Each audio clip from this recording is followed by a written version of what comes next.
देखिए, good morning दोस्तों। कल जैसे कि हम आपको कॉम्प्लेक्स एनालिसिस में चैप्टर नंबर 3 एनालिटिक फंक्शन से रिलेटेड कुछ थ्योरम हमने लिमिट की, कंटिन्यूटी की, डिफरेंशियबिलिटी की आपको कराई थी। और हमारी एक थ्योरम चल रही थी, थ्योरम नंबर फर्स्ट लिमिट पे हमने क्वेश्चंस भी आपको सॉल्व कराए थे। कुछ टेक्निकल प्रॉब्लम की वजह से कल आपकी क्लास अचानक स्टॉप हो गई। अब देखिए, उस थ्योरम को हम आगे बढ़ाते हैं और थ्योरम को सॉल्व कराते हैं। तो देखिए भाई, डिफरेंशियबिलिटी का मेन रोल है भाई कॉम्प्लेक्स एनालिसिस में। तो कल हमने डिफरेंशियबिलिटी की आपको डेफिनेशन बताई थी, जो राजस्थान यूनिवर्सिटी 2012 में आई हुई है। तो देखिए भाई, नेक्स्ट थ्योरम थ्योरम थी आपकी, continuity is a necessary, continuity is a necessary but not a sufficient condition, but not a sufficient condition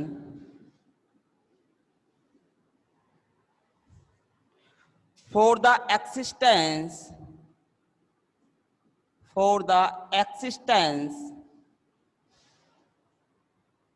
of a finite derivative of a finite derivative। देखो, आपको कुछ याद आ रहा हो तो आपने सेकेंड ईयर रियल एनालिसिस के अंदर भी आपने इस थ्योरम को पढ़ा था। हमने बताया था कि every differential function is continuous but every continuous function is differential is not necessary true. जो कंटिन्यूअस फंक्शन है वो डिफरेंशिएबल हो ये कोई जरूरी नहीं है, लेकिन डिफरेंशिएबल फंक्शन हमेशा क्या होगा, आपका कंटिन्यूअस होगा। तो डिफरेंशिएबल फंक्शन हमेशा आपका कंटिन्यूअस होगा, लेकिन कंटिन्यूअस फंक्शन डिफरेंशिएबल हो ये कोई आवश्यक नहीं। फॉर एग्जांपल के तौर पर देखिए, this is a function from close interval a to b, this is a sharp point, in this point right hand tangent and left hand tangent. इस पॉइंट पे कितनी टेंजेंट है, दो टेंजेंट, यानी दो लिमिट निकलेंगे, और दो लिमिट निकलेंगी तो इस केस में इस पॉइंट पे फंक्शन क्या नहीं है, डिफरेंशिएबल नहीं है। बट यहाँ कोई ब्रेक पॉइंट है क्या, ब्रेक पॉइंट नहीं है, तो फंक्शन आपका कैसा है, कंटिन्यूअस है। तो इस पॉइंट पे आपका जो फंक्शन है वो कैसा है, कंटिन्यूअस है। बट डेरिवेटिव की जो स्लोप है वो वहां पे दो निकल के आ रही है, तो हमारा फंक्शन क्या नहीं है, डिफरेंशिएबल नहीं है। तो यहाँ पे हमारे पास जो थ्योरम है, थ्योरम का स्टेटमेंट भी आपसे यही कह रहा है कि continuity is a necessary but not a sufficient condition for the existence of a finite derivative. के डिफरेंशिएबल होने के लिए फंक्शन को कंटिन्यूअस होना आवश्यक है, बट सफिशिएंट नहीं है। कई फंक्शन ऐसे होते हैं जो कंटिन्यूअस होते हैं लेकिन क्या नहीं होते, डिफरेंशिएबल नहीं होते।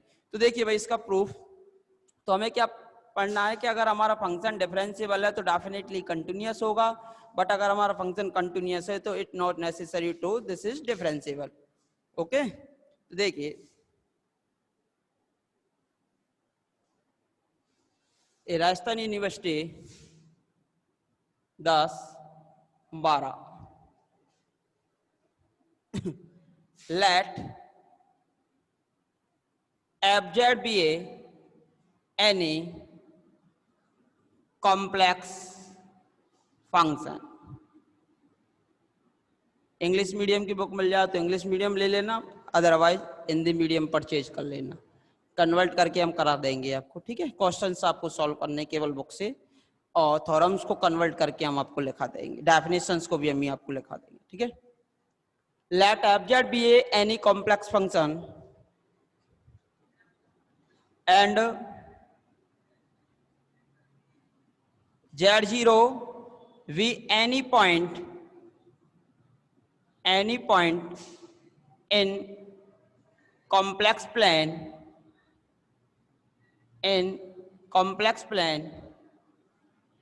अब इस z0 पॉइंट पे हमें क्या चेक करना है, डिफरेंशिएबल।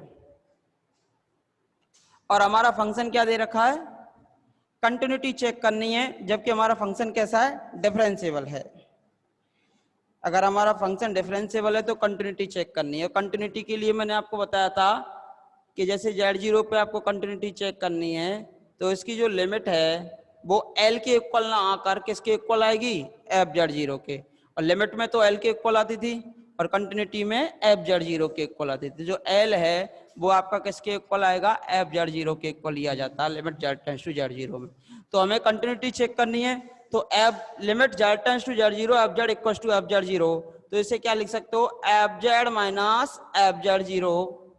इस पे क्या लगानी है आपको, limit Z tends to Z0 और इसको इसके इक्वल प्रूव करना है। जबकि condition are given for differentiability. तो then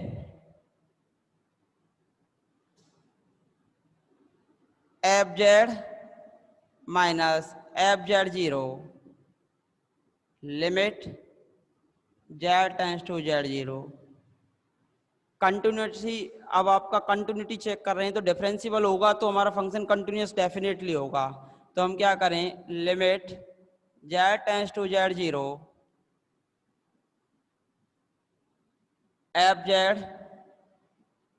minus FZ0, Z minus Z0 से डिवाइड कीजिए और Z माइनस Z0 से मल्टीप्लाई कीजिए।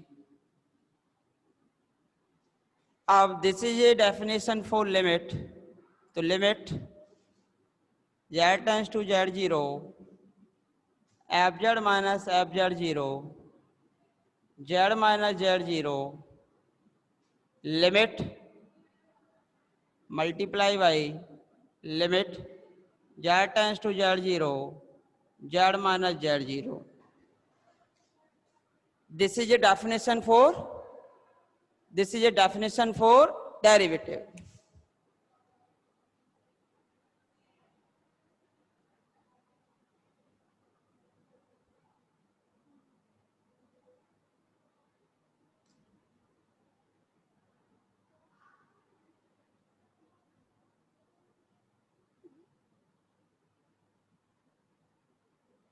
देखिए less than equal equation of circle में, जैसे कि आपने कहा अभी ये क्या नाम है इनका, ये जो कमेंट कर रहे हैं Jivesh.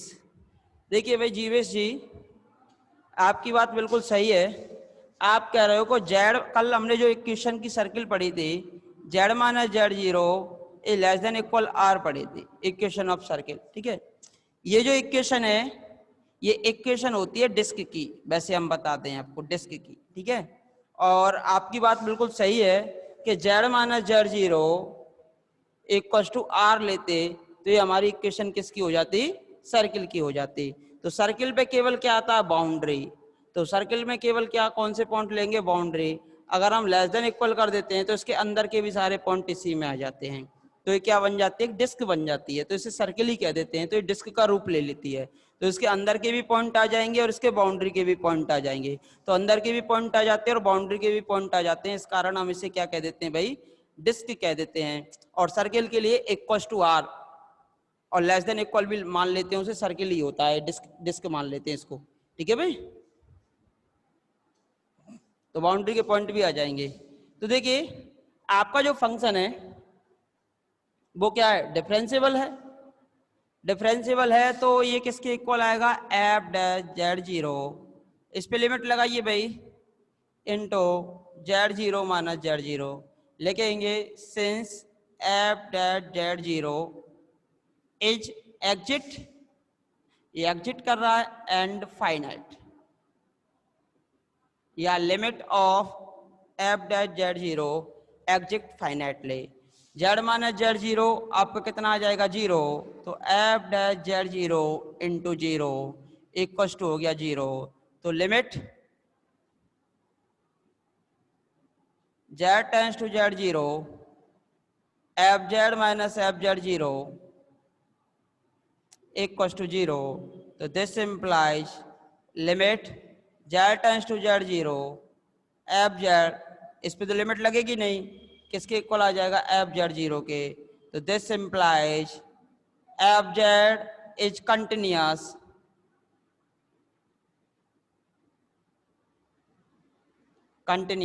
Eight Z equal to Z0। अगर हमारा फंक्शन z0 पे डिफरेंशिएबल है तो डेफिनेटली क्या होगा, कंटिन्यूअस होगा। अगर आपका फंक्शन z0 पे डिफरेंशिएबल है तो डेफिनेटली क्या होगा, कंटिन्यूअस होगा। But converse of this theorem is not necessary true. But converse of this theorem is not necessary true. For this, we prove this theorem by an example. जैसे आपने real analysis में एक example के through इसे solve किया था, यहाँ पर भी हम एक एग्जाम्पल लेंगे। अगर 3 नंबर का क्वेश्चन आता है तो केवल आप एग्जाम्पल को दे देंगे, अगर 5 नंबर का क्वेश्चन आता है तो आप एग्जाम्पल को प्रूव करके भी उनको बताओगे। तो देखिए भाई, अगर आपने लिख लिया हो तो रफ कर दें। देखिए भाई,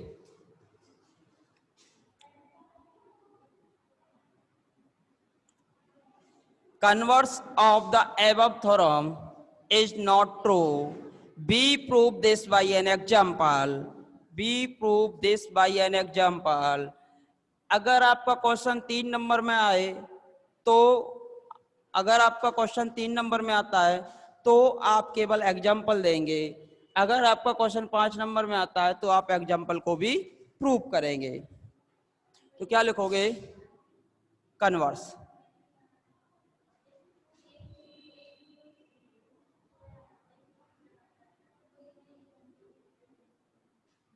Converse of the theorem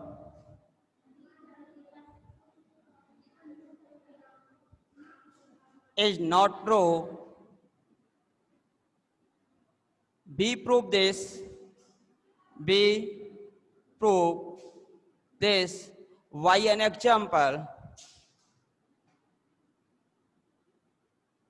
By an example. तो एग्जाम्पल दे दीजिए भाई। We prove this by an example. वैसे अगर ये सेपरेटली, ये एग्जाम्पल भी आपका वैसे सेपरेटली 1, 5, 7, 9, 11 इतने टाइम सेपरेटली एग्जाम्पल भी आ चुका है, और इस थ्योरम के साथ भी अगर आप इसे देना चाहो तो ये हो जाता है भाई। देखिए एग्जाम्पल क्या है, function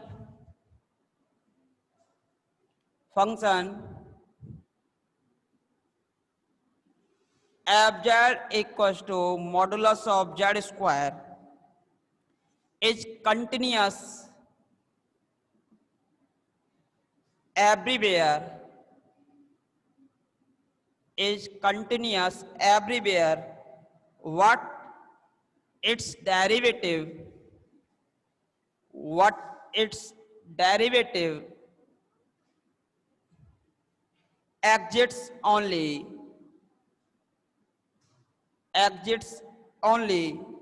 at the origin, at the origin. वो आपसे कह रहे हैं कि इस फंक्शन का जो डेरिवेटिव है केवल ऑरिजिन पे एग्जिट है, ऑरिजिन के अतिरिक्त कोई अदर पॉइंट आप लेते हो तो उस पे इसका डेरिवेटिव एग्जिट नहीं कर पा रहा है। बट आपका ये जो फंक्शन है एवरीवेयर कंटिन्यूअस है। आपका जो फंक्शन है वो क्या है भाई, एवरीवेयर कंटिन्यूअस है।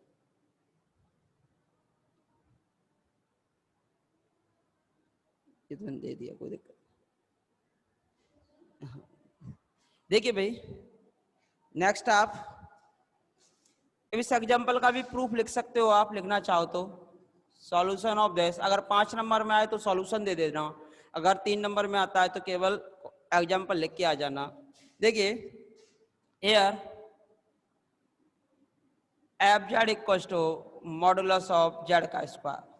देखिए कल भी हमने आपको बताया था मॉडुलस ऑफ जेड का स्क्वायर, यानी कि मॉडुलस ऑफ जेड होता है आपका X square plus Y square.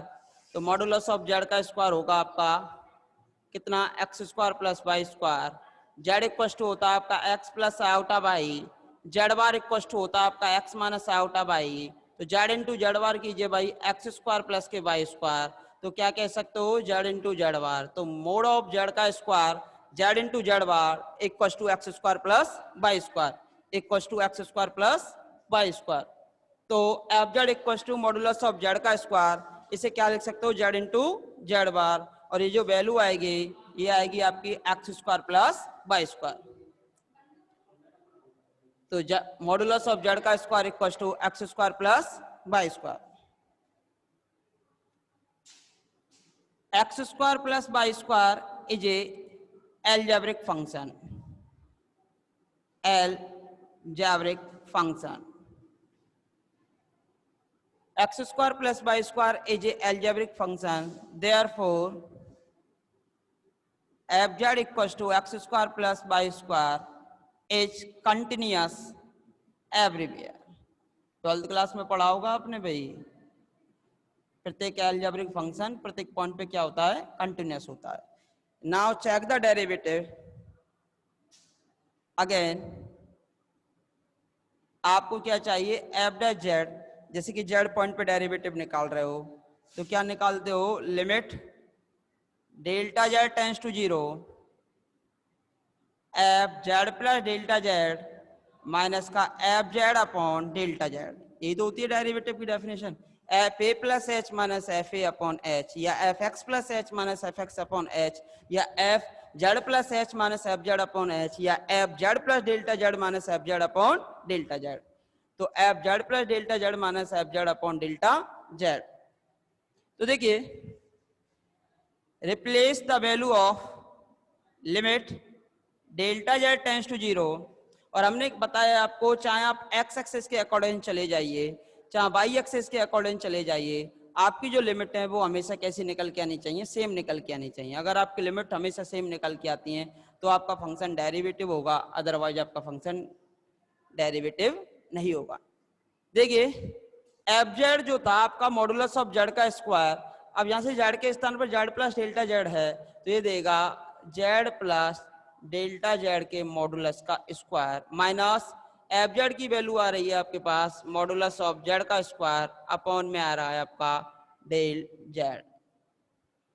इसे आपको सॉल्व करना है भाई, इसे सॉल्व करना है और बताना है कि इसकी जो लिमिट है वो आपकी डिफरेंस अलग अलग निकल के आएंगी। अगर आप एक्स एक्सिस के अकॉर्डिंग जाओगे तो लिमिट अलग आएगी, अगर आप वाई एक्सिस के अकॉर्डिंग जाओगे तो लिमिट अलग आएगी। तो देखिए भाई, इधर कर रहे हैं हम इसे, देखिए f dash z equal to limit delta Z tends to 0। अभी हमने बताया था आपको मॉडुलस ऑफ जेड का square z into z bar, तो इसे क्या लिख सकते हो आप, z plus delta z into z plus delta z पे bar minus z into z bar upon delta z, z into z bar upon delta z, multiply by this and solving this equation limit delta Z tends to 0, z का multiply z bar से करेंगे तो z into z bar, z का multiply del Z bar से करेंगे तो z into del Z bar, del z into z bar, फिर आएगा del z into del Z bar, और फिर आपका आ रहा है minus z into z bar upon del z. जो टर्म कैंसिल हो रही हैं उनको कैंसिल कीजिए भाई, जेड इंटू जेड बार से आपका जेड इंटू जेड बार कैंसिल हो रहा है, और जिन टर्मों में आपका डिवाइड जा रहा है उन टर्मों में आप डिवाइड कीजिए। तो यार आपका limit delta Z tends to 0, important example है भाई, आपका सेपरेट भी पूछा जाता है, थ्योरम से अलग भी आपसे पूछ लिया जाता है ये एग्जांपल, तो काफी इंपॉर्टेंट है। तो देखिए यहां से आपके पास ये बच रहा है आपके पास जेड डेल जेड बार, यहां से बच रहा है del z into z bar, और यहां से बच रहा है आपके पास del Z bar upon delta z. Divide कीजिए भाई, limit delta Z tends to 0, इसमें तो डिवाइड होगा नहीं, इसमें डिवाइड हो जाएगा तो देखो इससे डिवाइड हो जाएगा तो आपको बचेगा जेड बार, इसमें भी डिवाइड हो जाएगा तो यहां से बचेगा आपका डेल्टा जेड बार। अब देखिए यहां से जेड बार बचा हुआ है आपका, और यहां से आपका आ रहा है, सॉरी ये तो कैंसिल हो गया, ये कैंसिल हो गया, यहां से आपका बच रहा है देखो ये वाला Z into del Z bar upon del Z. Equation number first कह देते हैं। अब देखिए ये तो सम है बट ये अपॉन में है। अब एक्स एक्स के अकॉर्डिंग चलोगे या वाई अकॉर्डिंग वाई एक्सेस के अकॉर्डिंग चलोगे तो इसकी अगर लिमिट अलग अलग आती है, जब इसमें वैल्यू रखेंगे तो दो आपको अलग अलग वैल्यूज मिल जाएंगी। जब अलग अलग वैल्यूज मिल जाएंगी तो उस केस में आपका जो डेरिवेटिव है वो एग्जिट नहीं करेगा, और जो आपका डेरिवेटिव है वो केवल कहाँ पे एग्जिट करेगा, एक्स एक्सिस पे एग्जिट करेगा। आपको कुछ याद हो तो delta Z tends to zero, जैसे कि Z equal to X plus iota Y होता है आपका, तो डेल जेड इक्वल टू हो जाएगा del X plus iota del Y, del X plus के आयोटा डेल वाई, ये आपका हो जाएगा del X plus iota del Y. लिख लीजिए भाई इसे जल्दी, फिर रब करें इससे।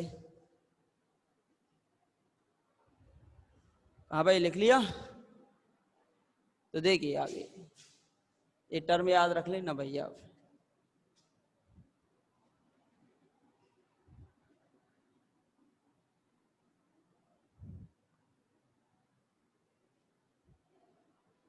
देखिए नेक्स्ट केस फर्स्ट,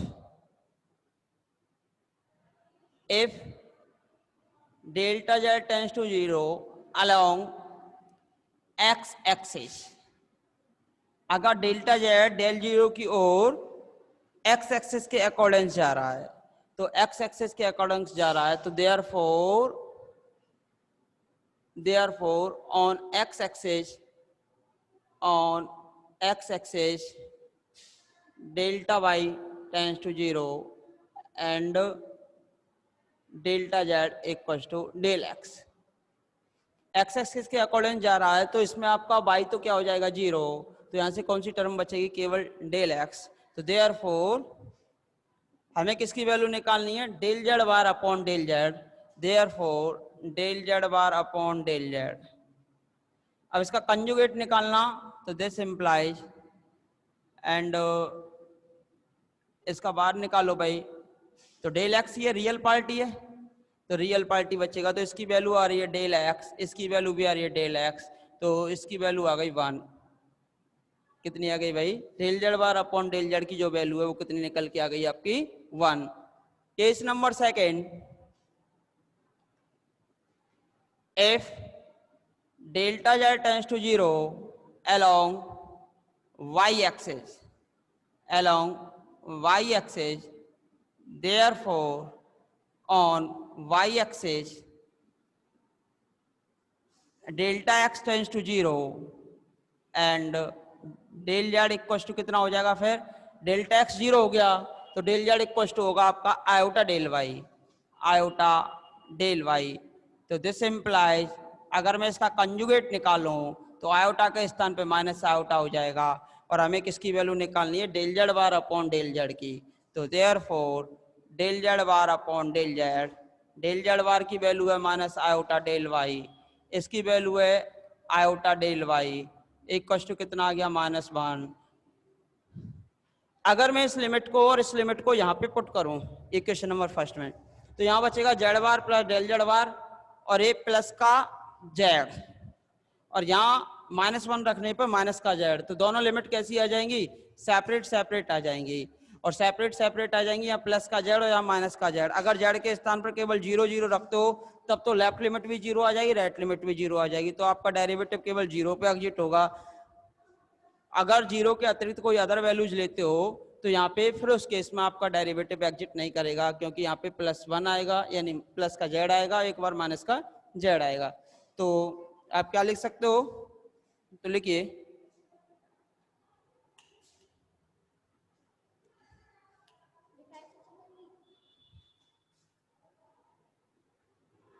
देखिए भाई,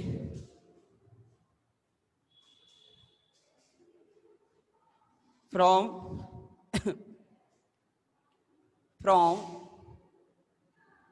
1 2 and 3 it is clear that f dash z is not unique.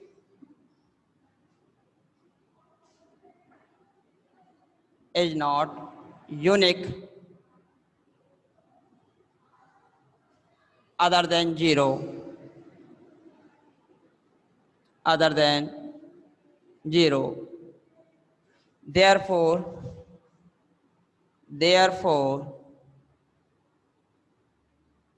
limit, therefore, fz is not differentiable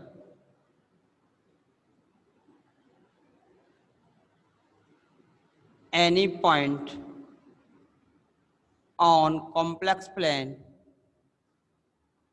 any point of complex plane other than 0. Other than 0. तो आपका जो फंक्शन है वो डिफरेंशिएबल नहीं है any point on the complex plane other than 0. 0 के अतिरिक्त किसी भी पॉइंट पे आपका जो फंक्शन है वो डिफरेंशिएबल नहीं है. 0 के अतिरिक्त किसी भी पॉइंट पे आपका जो फंक्शन है वो डिफरेंशिएबल नहीं है. जबकि आपका प्रत्येक पॉइंट पे कैसा था, कंटिन्यूअस है. तो आप कह सकते हो कि अगर आपका फंक्शन कंटिन्यूअस है तो it is not necessary to it is differentiable.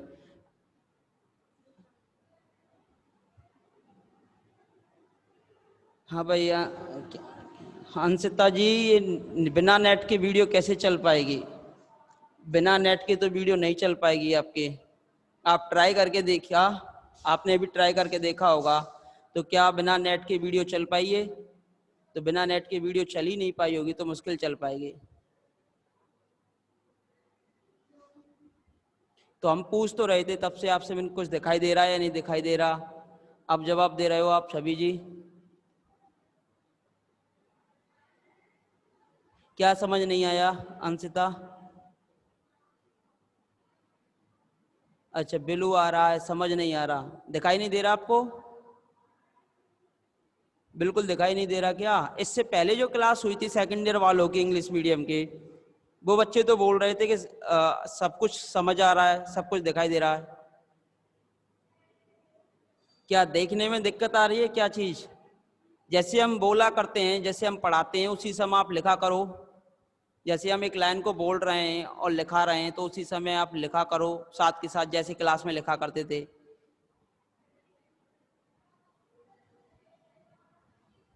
पहले दिख रहा था, अब क्लियर नहीं आ रहा. सर जल्दी बोल दिया आपने. क्या बोल दिया आपने? अच्छा अच्छा, थोड़ा स्पीड है क्या? काफी धीमा ही तो पढ़ा रहे हैं भाई. और कोई प्रॉब्लम बताइए, जो भी प्रॉब्लम हो आपकी प्रॉब्लमों का निवारण किया जाएगा. सब ठीक भी सर, नो प्रॉब्लम. अच्छा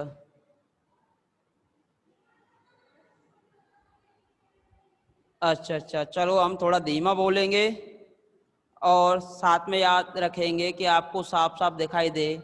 तो आपको प्रॉब्लम कहाँ आ रही है? दिखाई देने में आ रही है अभी?